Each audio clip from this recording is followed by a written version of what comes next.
Radiant team ban.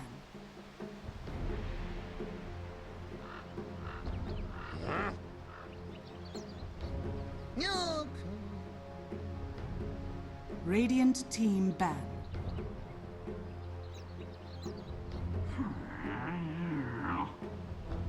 Fnatic. League's assassin. Radiant team pick.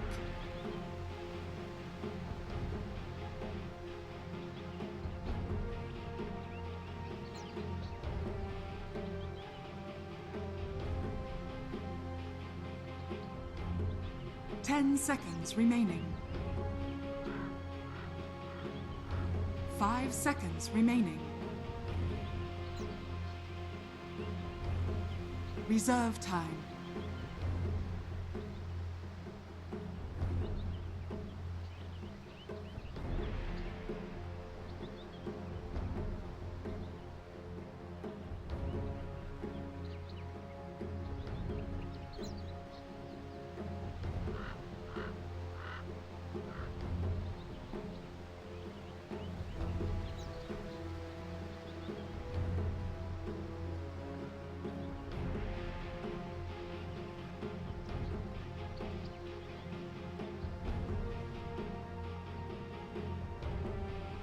Shadow Demon. Radiant team pick.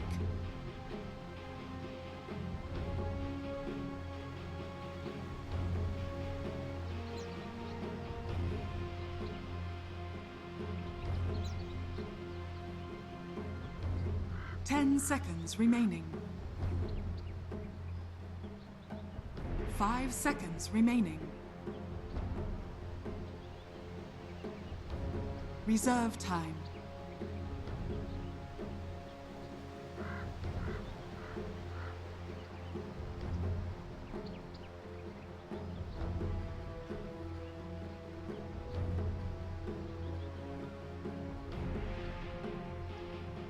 Mirana. Fnatic's turn to pick.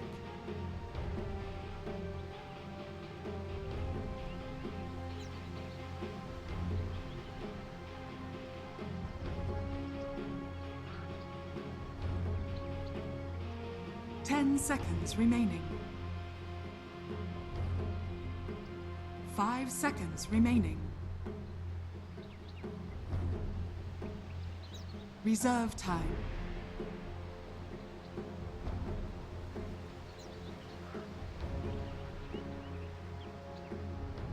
Disruptor. Radiant team ban.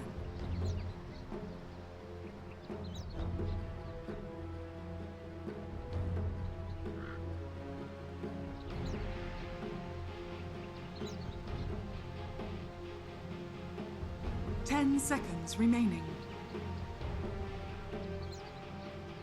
5 seconds remaining.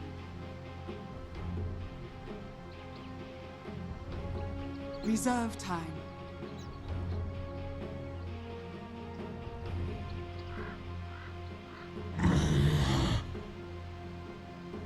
Fnatic's turn to ban.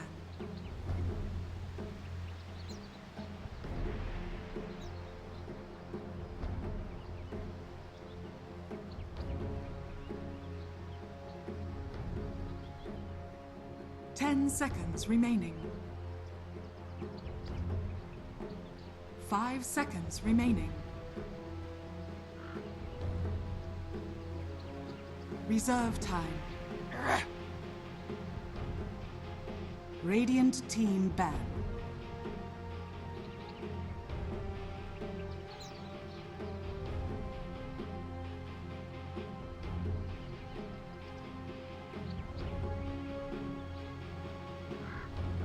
Ten seconds remaining. 5 seconds remaining.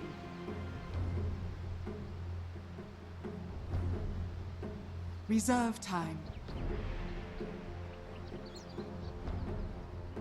Ladies and gentlemen, hello and welcome to the Boston Major Southeast Asian Qualifiers #1. We're going to be taking a look at a wonderful match here. It's Fnatic. Fnatic's turn to ban. Rascal, hey, how you doing today?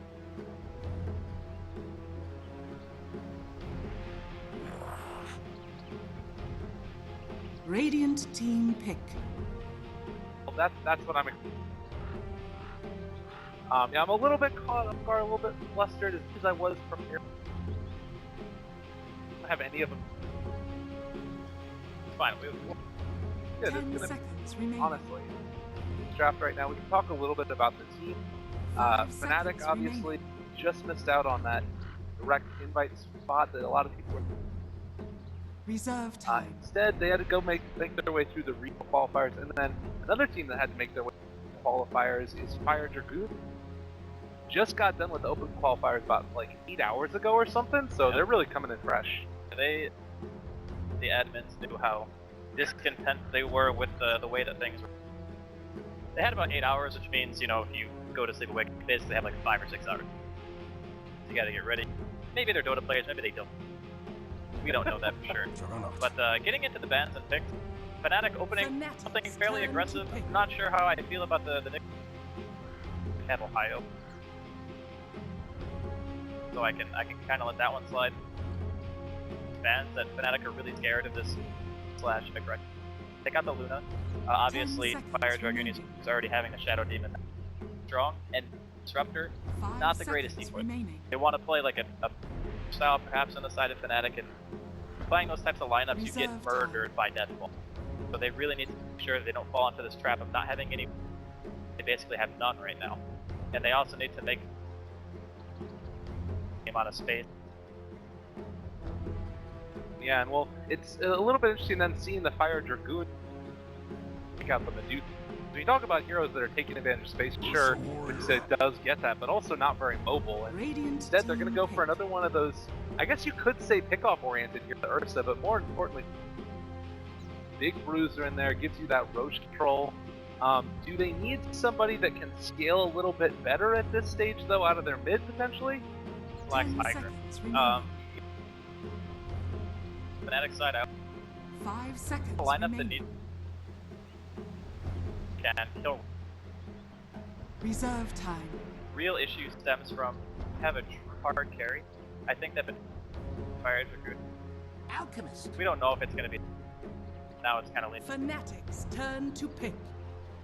But this is an interesting matchup. Fnatic, these are confident picks. You don't pick these heroes if you don't think you can outplay your. What's going to happen is you get behind. Shens. Now you have an Alchemist on the table 10 as well that seconds can remaining. get out of control. And then you're going to have heroes like Disruptor. 5 seconds They don't remaining. kill Alchemists. Together, they're not going to kill. Top of that. Reserve time. And now it's becoming clear why Fire Dragoon take out that OD damage and then For the trees. Radiant now maybe team looking- ban. have Ohio play it. Wow, this is looking really interesting. I mean, first of all, how are you just going to, like, drop an Alchemist in the 4th pick there, also? It could be Ursa mid. Ursa mid against Alchemist is. But then again, you know, the lanes from both are fairly 10 interchangeable. seconds remaining. So I think a lot of this is going to come down to who can. 5 seconds remaining. Nature's Prophet is great. The Shadow Demon can't contest Treant. Shadow Demon Fnatic's turn to ban. can't arrow and he can't trade either. It's a really solid pick. I also don't think that NP. There's no catch right now on Fire Dragoon outside of Disruption. Moonlight Shadow 10 you could, I guess, seconds remaining. catch, but we're talking about like a hard initiate. 5 Bat Rider, for seconds example. remaining. Could be a decent. Yeah, and it does feel like it's at least the potential to Reserve outplay him. time. Whether or not Ohio is going to be able to maneuver those trees in perfect positions that they're not, going to get the arrow connection or not, that's something we'll have to see a little bit later. To me, though, it also feels like, I think just in general, taking an Ursa after a Juggernaut feels like a strong move in general. You're talking about a confident move in Rage, taking away that, giving that damage reduction. You also have the ability to strong against him in lane. All those things feel really good to me. It's you. Uh-oh, we're kind of getting a little bit of audio that's coming in. Apparently Totino's Pizza Rolls are going to make their appearance at the be Boston fair, I Major love Qualifiers. Time. They're Yeah. delicious. That was actually Fnatic's turn to pick. really solid last bans here from both. I like the SF ban. They know that high ground is still going to Fnatic or start Shadow Fiend. Okay, there's your pushing. Radiant team So now pick. Fnatic's game plan has become abundantly clear. Straight up 5-man snowball push you. Pugna is amazing. Doesn't have to commit. Doesn't have to spend that. Okay, I'm putting myself in danger to do damage. It's dull. Creep wave is there. I blast it once. I run away. Remaining. Talked about Fire Dragoon not really had a whole lot in the way of catch, but it's going to be on a 5 timer. seconds Like, Fnatic remaining. need to win this game relatively fast. 30 minutes, 35 minutes maybe. Time. 10 seconds. Because then you're getting into territory where the Alchemist is pretty much 6 slotted. You're going to have to worry about Juggernaut. Shadow Demon scale as well, because... So yeah, Fire Dragoon needs to stem the tide to do well. Fnatic, they can end the game very quickly. Well, and now a last pick Venomancer coming in, a great way to be able to deal with that high ground defense that we're talking about. So should be very, very strong. Just gonna quick couple looks at these settings to make that everything is coming up okay. We should be live and ready to go. Again, the very first game of the Southeast qualifiers for the Boston Major, and I'm excited. I think that Fire Dragoon have built a lineup that has a chance to be able to go into the late game against, like you were saying, and a Venomancer last pick seems like a strong hero to be able to hold that high ground. Is there any downside to having this hero? I mean, assuming that it's going to be played part of like an aggro tri-lane, or how are they going to lane this? That's really my question. Because in order to stop Pugna, or like Pugna from taking your high ground in the very you kind of have to gank him. If you don't gank him, he's going to end up getting, like, level 7 is really all you need. Points in the blast are going to be pull down all the outer tier towers. And again, you don't have to really a lot. And tier 1s don't even have backdoor protection. Even if the creeps aren't by the tower, he can just go blast it to grab it. There's a lot of ways that you apply pressure to the Fire Dragoon. And if they don't get the advantage in the snowball's going to start. The first thing that's going to happen is your tier 1s are going to die. Then you're going to lose Roche.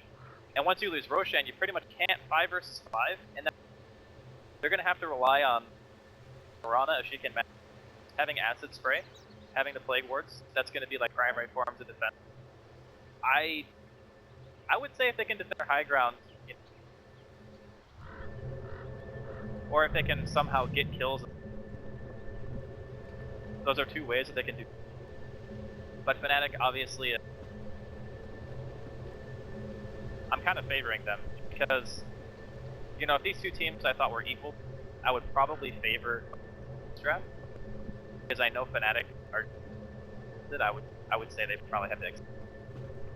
We're gonna have to see if you have that inaugural pause, just making sure that all the pings settled out, and only have a couple of these predictions. I had highest net worth as Mushi because it's Mushi, but I guess that's another point to talk about. We don't know how this team is really gonna look. It's a relatively squad. I guess we'll just have to see how it ends up working out, but is there a hero that you feel like most? I would say Ohio. Ohio? Okay. I mean, when you're playing a momentum-based lineup and you have a Fury, it's going to result pretty much off cooldown. I mean, the other thing he can do is save it for ganks, but I suppose either playstyle probably fits game. On one hand, you have a Nyx who's going to be throwing out the Nature's Wrath can secure you a kill, whereas if you keep the lanes pushed all the time, then you maintain your map control. So you could pretty much argue for both Planis Gambit. I'd say Ohio's price. Player with highest total magic or pure damage done to heroes by 10 minutes. 10 minutes. Gee. Probably Mushi. Yeah. Or maybe even Jug if he gets bent on somebody. Oh, that's a good point. So the question is, like, does Ohio dodge the arrow? I'd still say probably Mushi. If he hits like 1 or 2 random blasts, that's probably enough to put him for 10 minutes. Yeah, that spell is so good. We're still on Sprout because apparently Nature's Prophet's a hero. But yeah, scaling up really well. 325 damage at the max level against this lineup. I'm assuming it's going to be an Alchemist mid. What's the skill build for a Pugna? Do you just keep on maxing out Nether Blast? Yeah. Is it any points in early on into Nether Ward, or do you try and take the Crepify to try and... You always get 1 value to Crepify, pretty much every time. I'd say there's very few situations where you go anything other than 4. But I suppose if you're like playing against an Ursa, maxing Decrepify could be valuable because it increases the duration. But obviously he has the hero on his team, so or it doesn't increase the duration anymore. It Wow, used to, just right? the damage. All right. Yeah, definitely. That shows how much I play Pugna, right? Shows how much anybody plays. But this hero fits really well in the niche that they needed, which was a hero that would guarantee them high ground with very low risk. And I think Pugna is a really good fit for that. The other thing too is it puts a lot of pressure on Fire Dragoon to either, you know, dominate one of the lanes really hard, like maybe mid. And then if you can do that, then maybe you can survive long enough. But sometimes Pugna, you know, he doesn't even need items to get through the tower. If he gets to the tower and his team's, the tower is probably dead. You know, and it's interesting because we've been seeing a resurgence of Pugna getting picked. At least in the pro scene, still I think Pugs is absolutely a dead zone. But Sylar's been playing it a fair amount as well, even sometimes out of the safe lane, depending upon how they want to do it in the China region. We've been seeing some in the support role as well. I'm kind of wondering, with those steady buffs to the int gain time and time again, one of the ways that we saw with the supports was that you would kind of play like a Skywrath Mage where you just empty your mana pool and then go Suicide and then come back with a bunch of other Nether Blasts to throw out, or just even the Ward, and it's really kind of an interesting style of playing the game. I don't know, what do you think about the hero or his potential to become one of those top tier heroes? Is that a thing, or do you think it's always going to be a situational pick? I mean, his value is very obvious, like what he brings. The Nether Ward can be devastating in some team fights, yes, but I think the problem with Pugna for a long time was the pace of the game and how aggressive people were playing. So first off, I think he can only ever really be picked 4th or 5th. Because if you pick him at too early of a stage in the game, there's a lot of ways where you can just destroy him. Like Heavy Roam owns Pugna, sure, he's fast, but the reality of it is, if you catch him with a stun, he's pretty much going to explode. He has horrendous strength gain, he's very squishy, so the ideal situation for him is you're with your team and you're sieging. That's like his happy place outside of laning phase, where he actually does alright against a lot of different heroes, but I think he fits a situation like Fnatic have currently, where they have a lot of ways to control the map, but they don't really have a lot of ways of pushing. I mean, Fury and Trees are okay. Ursa does no damage to towers. Disruptor does no damage to towers. Nyx does no damage to towers. They needed a hard-hitting, tower-hitting hero, and, you know, Pugna fits that bill. You know what? They did just spot that Ursa head by, and they might have even spotted that he was missing an item slot right here, which would have been a ward. So there is some ping up on this high ground. So I'm a little bit curious if Fire Dragoons do realize that there might be a ward in this area, and if they go for some D wards. Yang does have a couple sentries on him. It'd be a pretty nice little pickup if they were able to get that. And well, it is looking like they're going to be sticking the Venomancer down bottom solo. Do you think that this is a lane where he can find stuff against the tree, or the Nature's Prophet? I think they just want to shut down the Ursa. I think that's the bigger concern. Because like we talked about already, shutting down Mushi is kind of nice on paper, but if you think about it, if he has levels and he's able to blast towers, and he's doing his job. Whereas if you shut down the Ursa is the one who secures your Roche, which allows your team to snowball, which is what this lineup is made to do. If it can't snowball, then there's no point in having the Ursa. And that's why you can see Fnatic are already dodging. I think that really what Fire Dragoons want to do here is they want to put the hardest lane possible against Raven to make sure that he doesn't get a good start. And likewise, you don't want to lane the Ursa against the Juggernaut necessarily unless you're outnumbering him in heroes, because melee versus Ursa is not always amazing. No, definitely. And they do stick the Jug up top, which is going to mean that it's still the Ursa solo against the Venomancer. A little bit of fancy footwork going on over here to the side, as well as AU was spotting out the placement of the ward. Not sure if they are going to drop a sentry ward over there as well, but at least at the start of this game, it's feeling like Fnatic have gotten the lane that they've wanted, and they're also going to be able to have access to this pull. Do you think that Fire Dragoon is worth it for them to switch it up, or are they just going to feel comfortable with this laning setup as it stands? I would be pretty uncomfortable if I were Fire Dragoon right now. I don't like the idea of giving an Ursa a free lane. Especially since, like, in this safe lane especially, they can deny a lot of experience from the Veno. Like, you can already see they did a pull, denied a whole wave. Like, this hero is going to be extremely low level. Middle lane too. Yeah, a little bit of action up here top. Ohio is actually going to get wrapped around on that first blood, and they don't quite find the kill mid on the Alchemist, but they do get that Nature's Prophet up top. Yeah, aggression simultaneously in 2 lanes there. I mean, it's nice to kill Ohio, but in reality, when the laning phase breaks down, he's going to find farm. So even if he dies like 2 or 3 times in lane, I'm not really like overly concerned for him. It's more just about getting the EXP. And if you want to compare like who's potentially getting more out of the lane, even with a death, like Ohio is going to get a heck of a lot more, I think, than this Veno. So rotation's still coming out here from the side of Fire Dragoon. Just seeing if they can make anything happen here towards the middle lane, but it's I don't know. I think they're just going to have to bide their time and wait it out and see what happens. Well, they do leave the regen rune over here bottom, realizing that there's no way the Veno goes to spot that one out, and already the Alchemist has gone top, so they'll have access to that after a little while, but it is worth noting that we haven't seen another one of those pulls come out. They do a bit more damage onto Raven down here bottom. It feels like Ben is actually having an okay time here, in spite of the fact that he was getting hurt pretty significantly early on. What do we see as like another chance as... Well, yeah, he is going to end up just dropping. They find the kill. Mushi on top of it. This is not normally a duo of heroes that you would expect to get a kill. You know what I mean? So I'm thinking that this Alchemist is taking a whole heck of a lot of harass than maybe he shouldn't be taking, which is putting him in a spot where a Nyx gank can actually kill you. Because that was the level 1 Nyx, I think, when he's... like, no one dies to a level 1 Nyx gank. Yeah. That cannot happen. And it looks actually like they're going to be able to be in a good position going forward here as well. I mean, another Impale gets thrown out there. They're trading off bottle charges even to make sure that AU is topped off, as the Disruptor does deny himself to a stack of neutrals. But, I mean, this is a kill potential again. If he walks back in with Spike Carapace, it's a really easy setup for an Impale. It's a low-level Carapace, though. I mean, at level 1 Carapace only stuns for 0.6 seconds. It's like, it can be useful, but I think what they're doing is most of the time Mushi throws out the Decrep, and he's actually leveling it to increase the amount of magic damage that the Alchemist takes. So this is a niche situation where having Ward doesn't really help that much because you're not really expecting any real big team fights to break out. And leveling the Decrepify allows you to burst the hero that much harder. Oh, moving up towards the top, body blocking the trees as well. Nicely played there, and they're going to be able to bring down Ohio again.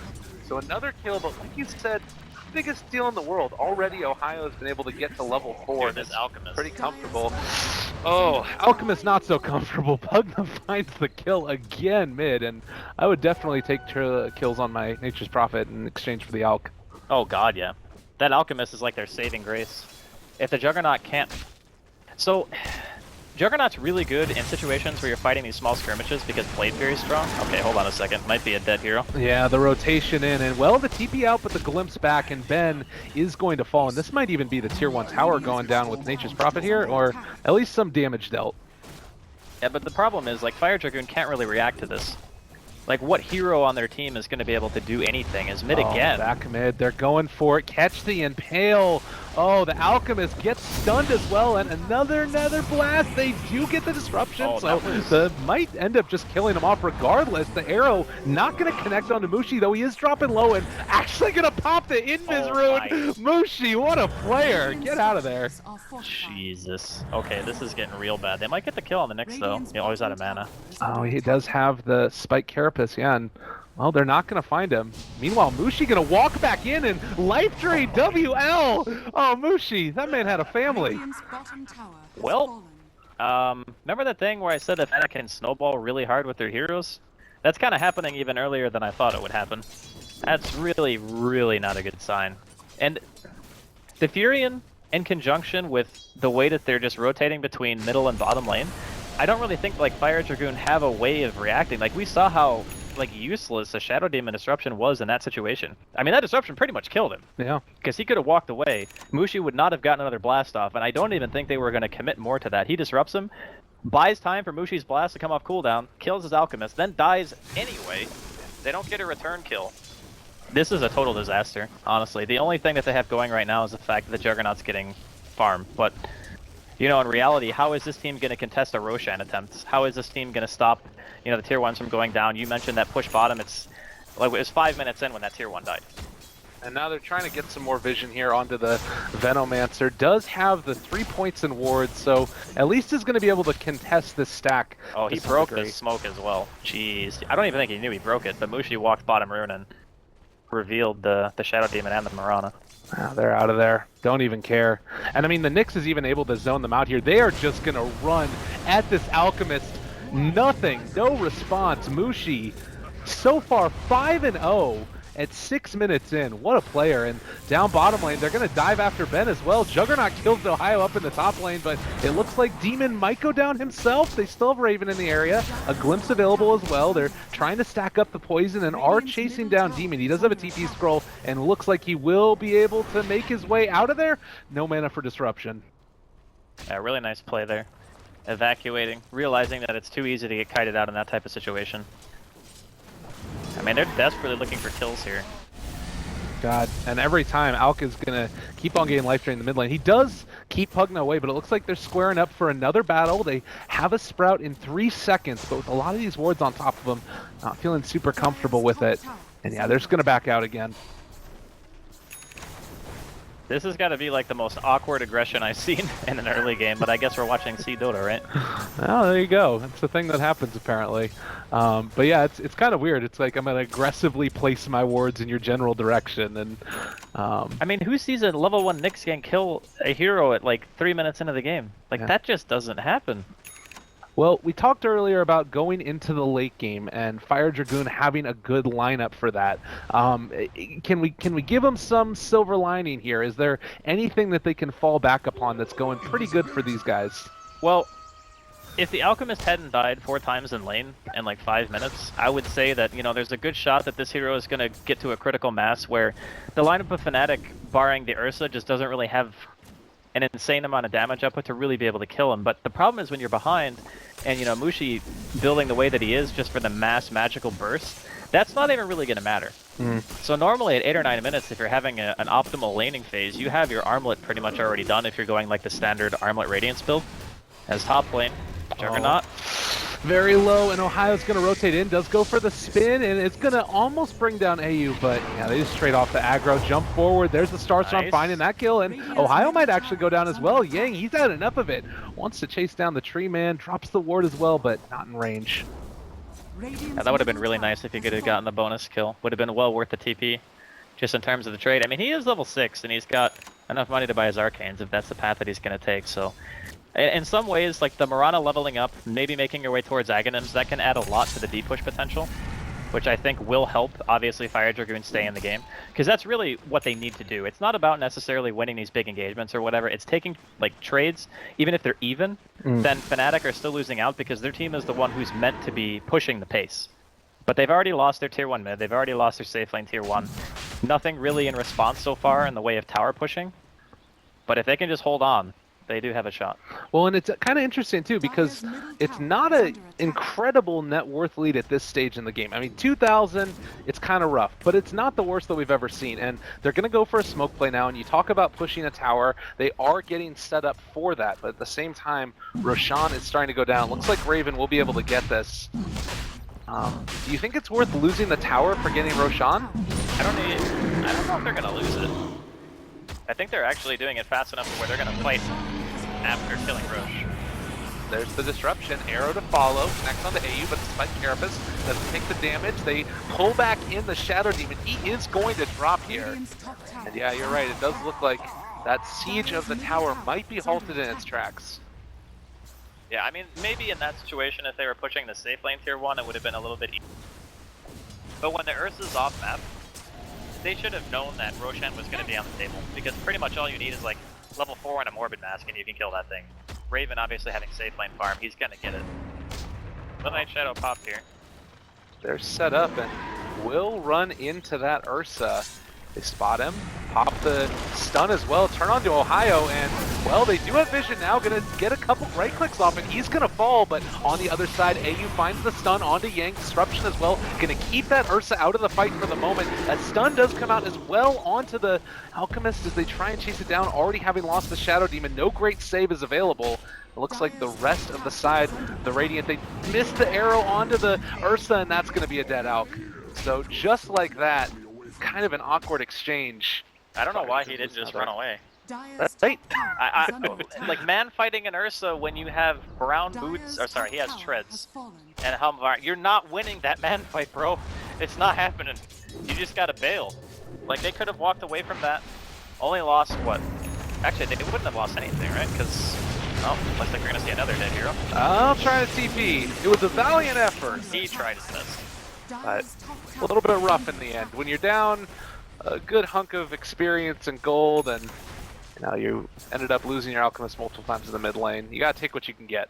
He's died a lot. Oh, this ward, bank dividends. Set up.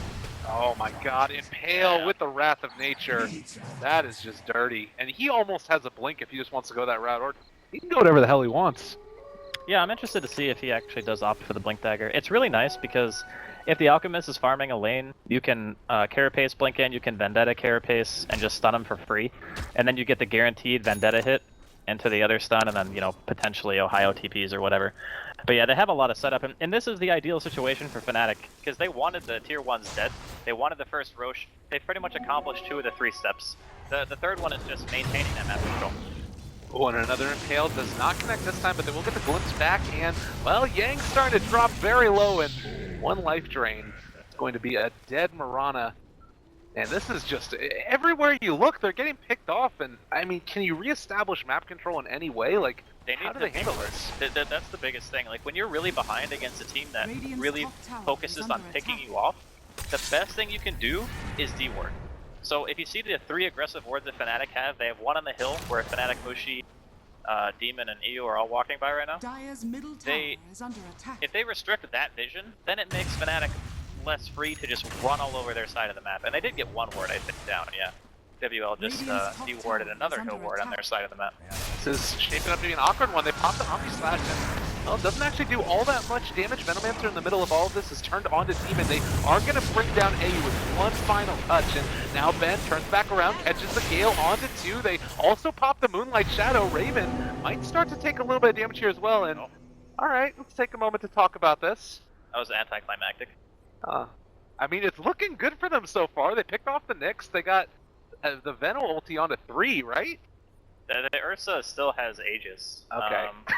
Demon has Glimpse. I think they probably, yeah, they can probably get some kills. The unfortunate part is WL's not 6. So if he had Demonic Purge, I'd say this would be a really, really good fight. The other thing is Arrow's down. Starstorm's going to be up really soon. Yeah, it's iffy. I suppose if the Juggernaut can get close enough to follow anything up with a spin, they could probably get a... Nobody on Fnatic has TPs either, and the Venomancer is able to run people down pretty well if they get the touches. They can get the chase, for sure. And Ohio can't TP. They need to get a kill here. See how it goes. The glimpse back 1, Shadow Demon not going to be with them. They turn their sights onto Demon, and he'll be that sacrificial lamb that goes down. But as you said, everybody else just runs away. I mean, to start. That 2 for nothing is, yeah, more than you can ask. Want. And again, it's all about re-establishing the map control that your FPG. You want to make sure that all the wards that could possibly be up are going to be down. Like the one that's freshly placed by Fnatic when they were on the retreat outside of the jungle. Like honestly, just buying a gem and sticking together is fine. Wouldn't work. Bryant getting ran down. They do throw out that Demonic Purge just to ensure the retreat. But yeah, that does feel like it might be the play. Is that something that you can just do right away, or do you have to keep the Alchemist farming away from everybody else as well, or? Well, if it were me, I would just group up for like a minute or 2, go through the jungle with a gem, get rid of all the wards, and then put the gem on the courier, and then go back to farming. Because what that does is it means that Fnatic no longer can just look at the map and say, oh, we know that this support's here, we know that this core is farming this lane, we could go for this kill. Then you have to do a lot more like calculation. You can't just go for these. Mushi up front and center. They throw the Impale out just out of range, and well, Arrow Disruption a little bit off the mark there. Didn't connect onto the Nyx step. Bryant still chasing Starstorm, gonna connect, and it does find the kill back in the middle lane. They're looking for more now onto the Alchemist. Raven chasing as well. They won't find anything else as the Aegis does expire. Fnatic decide to retreat. Still getting a kill, and Fnatic not really able to find anything in return. That's what we need. I mean, if they keep this up, and they keep themselves in the game, sure, there's still probably going to be 1 or 2 more Roches that go the way of Fnatic, more or less for free, just because of the position that they're in, gold and experience-wise. But if they can hold the tier 2s for a good amount of time, going from tier 2 to tier 3 is a very steep curve in difficulty. Breaking the base is what actually ruins a lot of these types of lineups, and that's one of the main reasons why they wanted to pick up the Pugna, because it's not as all-in of a style of push, because you can just go back and forth and have to just sit on the tower and hit it. But yeah, you know, they're doing what they can to stay in here. I mean, Veno's got 2,000 gold right now. Yeah. The Juggernaut's not insanely farmed, and, you know, the Alchemist, he's trying to make his way back into the game, but... Oh, they turn on the Demon, Demonic Purge out, and he's going down just like that. These little plays, pick-offs here and there, and, you know, I'm also looking at this Pugna build.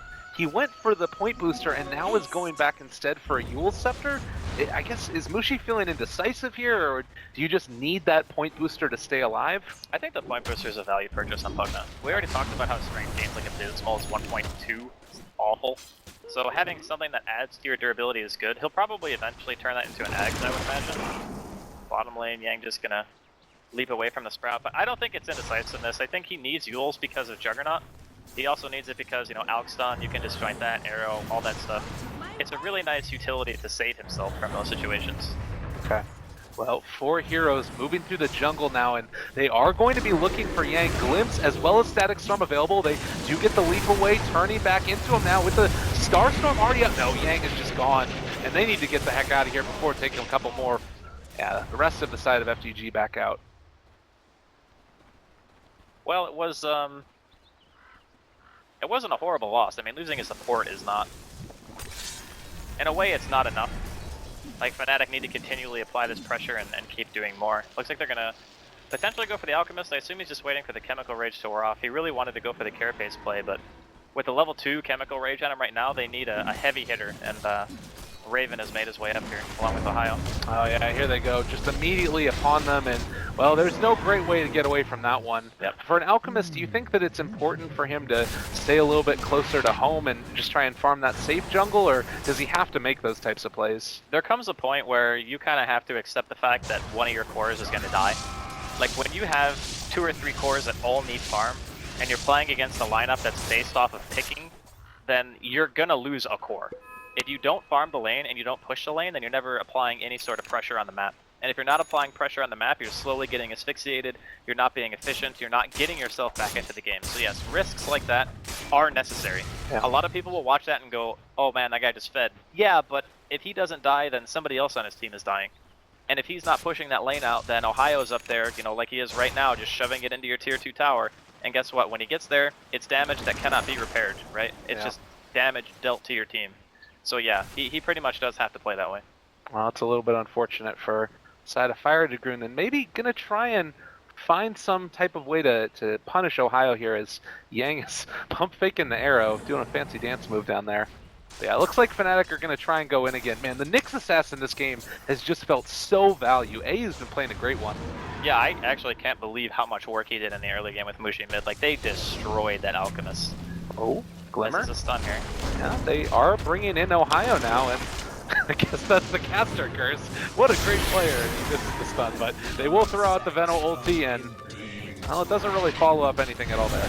Yeah, I mean, he did it because it's not really that long of a cooldown. He knew he was dead.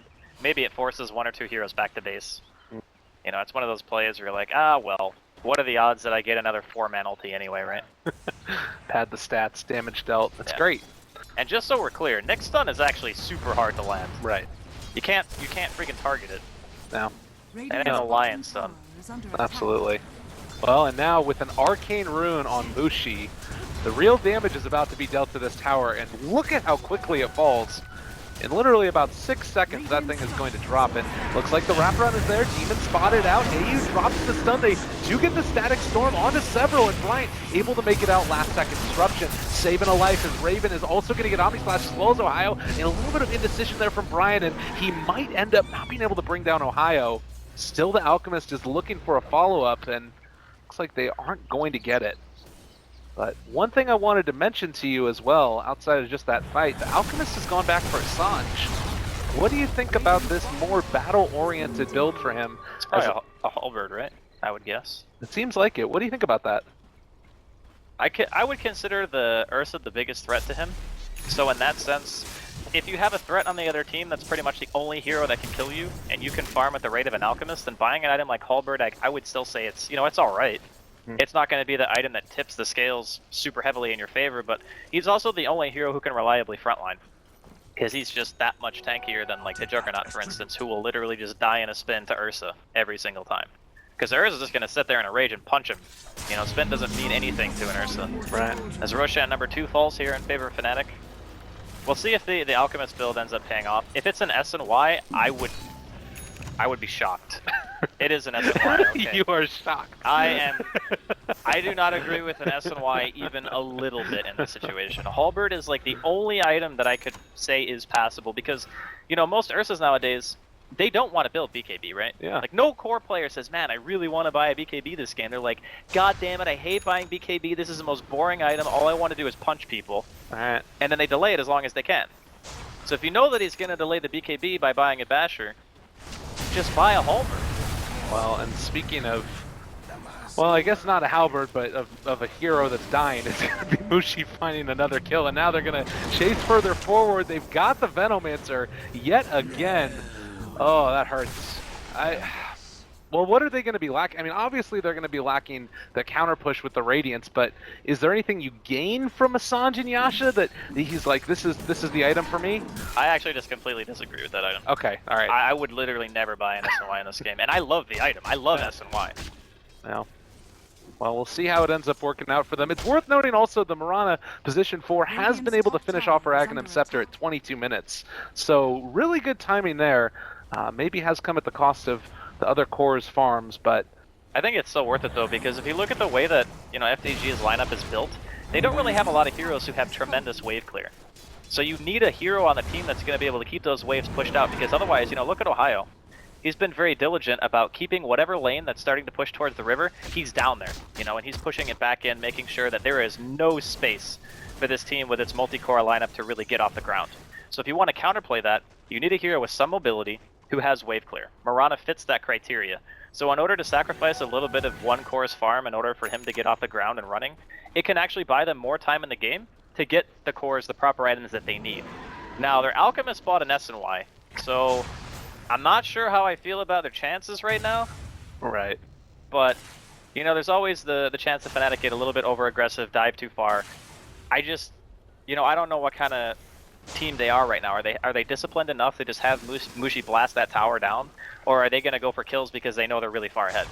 That's really the big question, and I think it was a problem that we even saw with TNC, AU, and Jimmy playing on that squad, where they did sometimes go a little bit too ham and got punished for it.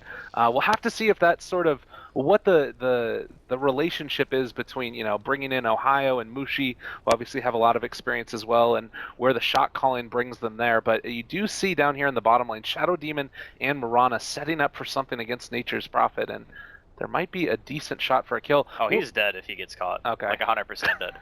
Because the thing is, he's going to get soul catchered, he's going to eat a triple star storm and an arrow to the face.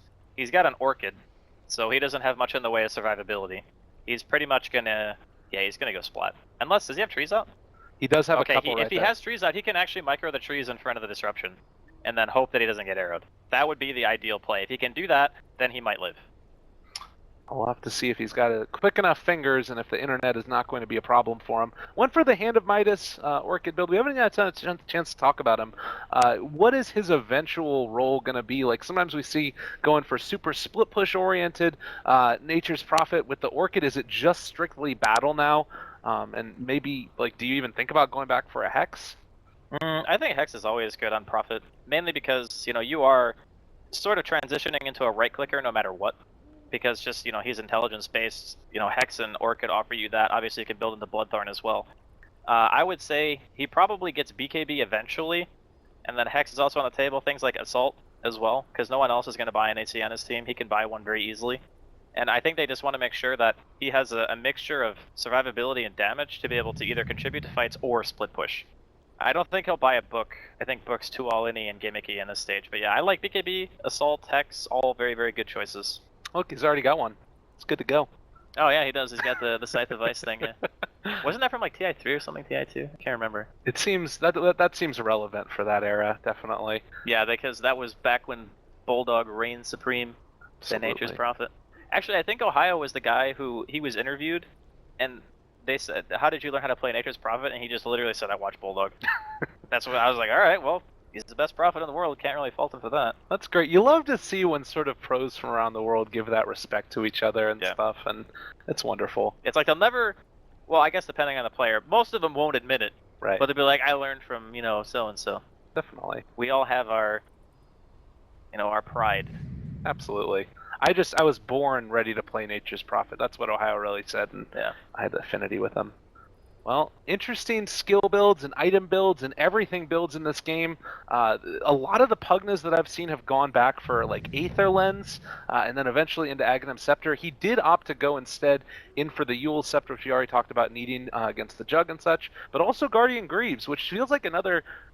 It fits within the ethos of the way they want to play this. Yeah, of course. I mean, it's at this point it's like 5-man, kill the buildings, and just restrict map control. So in that sense, he has pretty much every core item he needs. I would say for breaking high ground, Aether Lens is probably one of the most underrated items on that hero, because it allows you to blast from a safe distance. And when you can do that and not commit your hero, it makes it pressures the enemy team, right? Every single time. I'll see if Ohio can live here. And he's gonna get the tree and block. Oh wow, saving the arrow. Good play.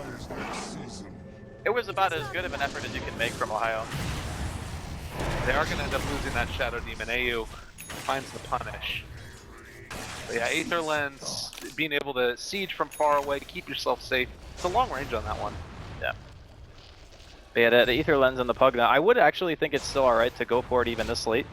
Because again, it's the high ground that's going to be the biggest test. Have to see indeed which way they want to go with it. Looks like Veno now is probably building back into... I mean, this is going to fail. Has a little bit of a smattering of... Or wait, Dagon as well, right? Staff of Wizardry? I don't think he buys it. Why does he have a Staff of Wizardry? There wasn't a ninja patch, right, that we missed? Wait, I don't know what Mr. Gorman's shop hotkey is. Let me double check. Okay. Oh, because I'm pretty sure Vale does not use a Staff of Wizardry. If anybody's wondering, also, yeah, Drasko's playing on LD's account right now. Dude, he doesn't have like anything. How does he play Dota? I can't even edge pan. How does this even work? You're not supposed to have edge pan when you're observing stuff up. Yeah, it's all weird. Know that. See, I don't do my own observing. I'm spoiled. Most of the time I have script and web boss, and whenever they miss something, I flame them. That's great. Yeah. That's the dream. That is the dream. Well, back into the game now. We haven't really missed a whole heck of a lot in our pursuit of figuring out why the Venomancer has a Staff of Wizardry, but I mean, assuming picking up this other circlet here, it's just gotta be a Veil. Yeah, it's gonna be a Veil. He might have thought that he wanted a Force Staff, and then said, okay, Force Staff's not gonna help, as there is a very dead Alchemist. Oh, nice disruption. Still a little bit of a hard one to fight into, and it's gonna be able to walk away from that. Life Drain, Omni Splash, turnaround onto 2. The Guardian Greaves, though, keeping everybody very healthy, trying to run down Demon, and that Nether Ward is just doing work as well. They do burn through the Aegis, but everybody on Fire Dragoon is so low. Bryant getting turned upon as well. A really good Glimmer Cape save there from the Venomancer, but it was never going to be enough, and now turned upon another time. Raven finds the kill, so 2 dead. Burned through the Aegis, but it feels like a high price for it.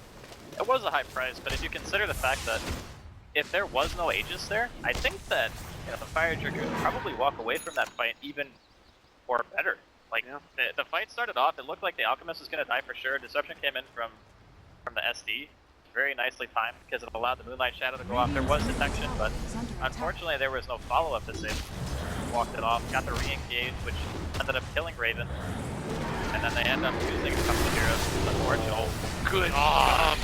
Bearman really mad and up in their face. A little bit of an awkward play there as they drop the Sprout on top of the Alchon. Now pulling it back into it. They aren't going to be able to find the kill onto him. Oh my god, that Shadow Demon died quick. Yeah, that he just exploded. Yeah, Ohio has opted to save his ultimates more or less for any kind of kill. It's kind of the Nyx Fury and Synergy that we were talking about during the draft, and he just, at this point, is favoring the kill potential over keeping the lanes pushed, because, I mean, let's be honest, they're all pushed anyway. He doesn't even need to pop Nature's Wrath to keep them out anymore. Alright, ding ding, round 2. They jump in and pale, but, well, Raven decides he does want to go. Static Storm as well. Glimmer Cape gonna keep that Alchemist alive. No detection that time. Just coming far too late, and, well, now Life Drain, they don't quite, they do get the kill! Oh, Pugna right on the edge. That was actually, he popped Chemical Rage, but there was a Nether Ward down, so he basically didn't regen health, and then like 1 tick of Life Drain killed him because of that. Oh, that hurts. That was mega unfortunate. Well, no Aether Lens needed as Mushi decides to go back instead for that Aghanim Scepter, and now every time they're played, God, Nether Ward is so good in these fights. It's really annoying too when you can place it outside of the enemy base, because it's 1600 range, so you can put it like in the trees and it still hits you when you're sitting behind a freaking tower. It's like the most obnoxious thing in the entire world. Like that Veno is gonna walk outside of base, ult, and pretty much die. Like Nether Ward just hits unbelievably hard. I mean, that's usually what Veno does anyways, right? You ult and die, but usually you end up getting at least another spell off. This time it's it's a hard life right now. And he did finish off that Veil. Did he?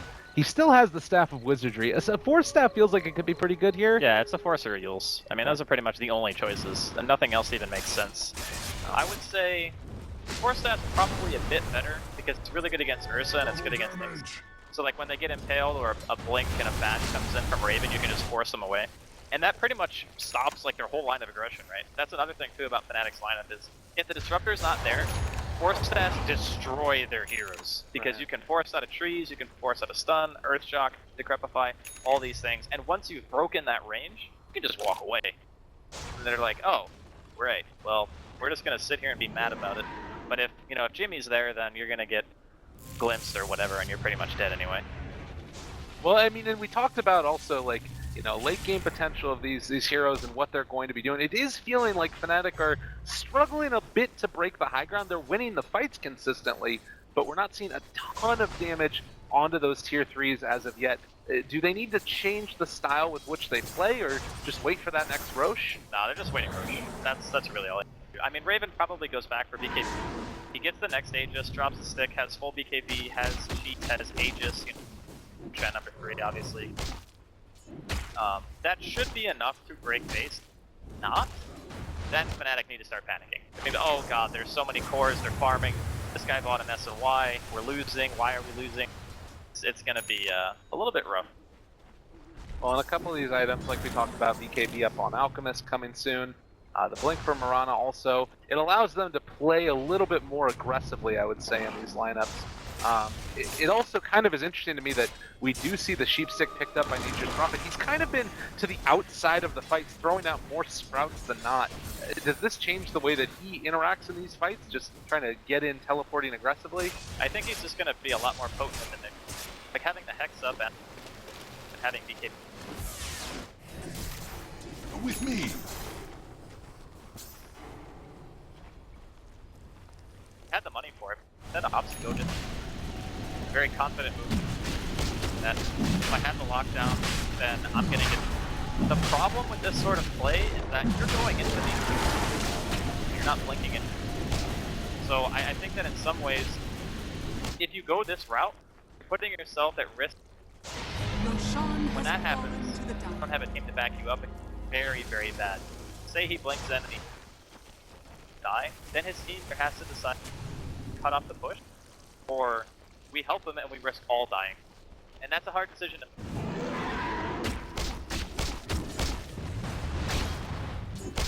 Curious to see how Fnatic play around. Second, and calls also. A lot of experienced players in this one. Even Ohio Mushi combination. How that communication works out for them is AU is going to go for the wraparound. They do scout out the Nyx inside of there, and well, get away. Realizes that AU's over there. The right idea. The tricky thing is you have more items. Stuff like, oh, Raven, you're going to get caught. Mantis style, trying to get out of there. They also pop the Moonlight Shadow, so he's able to escape actually, but I was just gonna mention how that little skirmish in the mid lane and how items like that and Moonlight Shadow actually become better the later. Simply because of the fact that people don't have room for detection anymore. Like the Ursa can't carry dust unless it's red of like a. Okay, he does have a wand. Oh, Brian! Oh man, that was really close to being bad. And Ohio TPing in just came off the cooldown as well. But here comes that siege you were talking about. Yeah, this is just a timing thing. It's around that 30 to 35 minute mark. This is when the lineup is at its strongest. They got all 3 Roches, you know, they kept all the towers. Well, by keep, I mean they killed all the towers. But yeah, you can see the tower just dropping lower and lower. Mushi comes in, he jousts with the Nether Blast. And this is why it's so hard to stop it, because they can't go on the Pugna.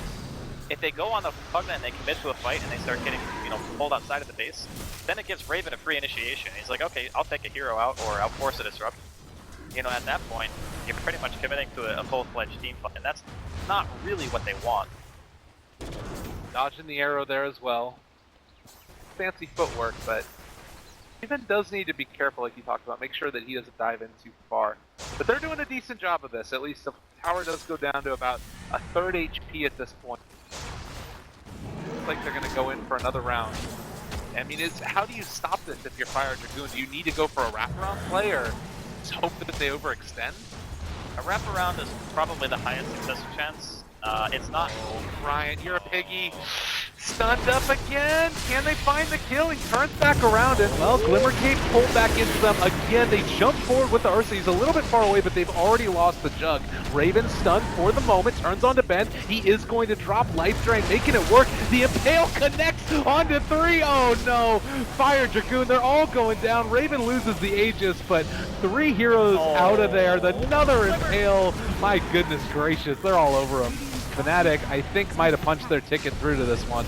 Yeah, not looking great.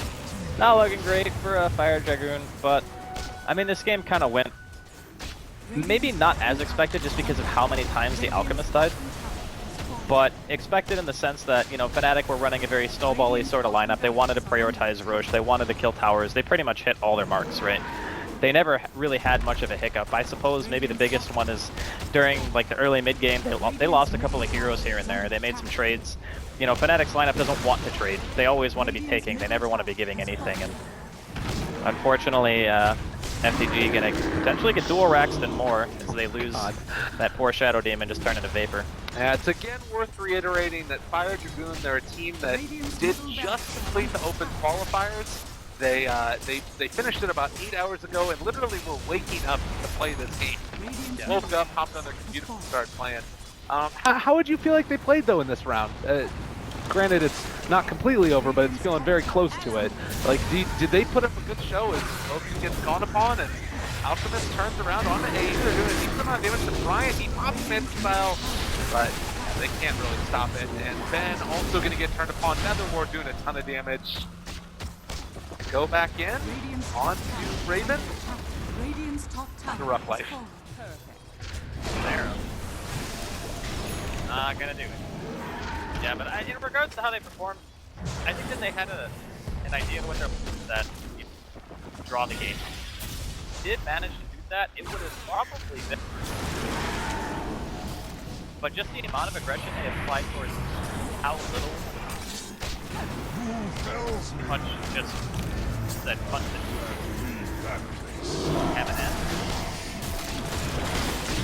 Raven again is gonna turn and start bringing that out. That is the second death. They bought back on Ohio. That's a lot of gold. They're getting Megan, so. Lucy and AUI is on the prize, and that is the next. Is this a lineup from Fire Dragoon that Mega's in? They're boned. Unfortunately. I mean, I don't mean to be fatalistic. Don't want to mislead people. Drama. It does look like they're really disruptive. I mean, it's a lot of gold, like you said. That's 5,700 roughly. Yeah. Well, that's also including the buyback, right? So yeah, Ohio's spending that. But he just realizes, you know, Megas, all they really have to do now is wait. You know, eventually all the Huts are gonna die, the Feared Wolf will die. It's gonna be a slow and agonizing death, unfortunately, for Fire Dragoon. And I really like the way that Fnatic ran their lineup too. There was a lot of synergy picks. I think they were very, very reliant on patience from it. If that Alchemist, for whatever reason, gets a good start, then you have this scenario where you're not going to be able to kill him without committing. And if you can't do that, then you got problems. I have problems. That man's had a lot of problems this game. Rough life. Yeah, definitely impressed with AU's play. Mushi also, he put together a nice little game for himself. You know, 5 kills, he's 14-0-9. He hasn't died as a bug. That's always. That hero is a piece of paper. Like, touch him and he's dead. He has a heart now, so. Well, not anymore, yeah, but at the beginning of the game, he was super squishy. Well, GG, well played. It does eventually come out as Fire Dragoon. They put up a valiant effort against what some to consider to be one of the best teams in Southeast Asia. And in the end of the day, it's best of ones. They're rough, but Fnatic take the victory.